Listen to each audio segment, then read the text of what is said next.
Nakiusap ang defense team ni dating Pangulong Rodrigo Duterte sa International Criminal Court Pre-Trial Chamber 1. Ipagpaliban muna ang desisyon tungkol sa hinihiling na interim release o pansamantalang paglaya ng dating Pangulo.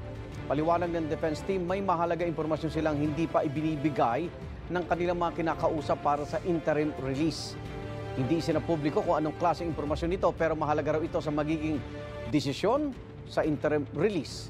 Kaya para maging patas sa nila ang desisyon ng mga ICC judge, nakiusap ang defense team na hintayin munang makumpleto ang mahalaga impormasyon.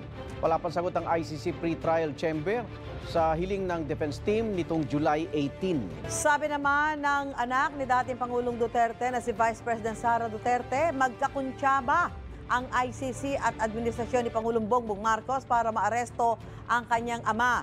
Giit ng bise, ginamit ang ICC para alisin sa bansa si dating Pangulong Duterte na kritiko ni Pangulong Marcos Jr. Sinisikap ang kunin ang pahayag ng Malacanang ukol dyan, pero dati na nilang itinanggi na may kinalaman sila sa ICC arrest. Sabi naman ng ICC spokesperson sa GMA News Online, hindi sila makakapagkomento sa political statements.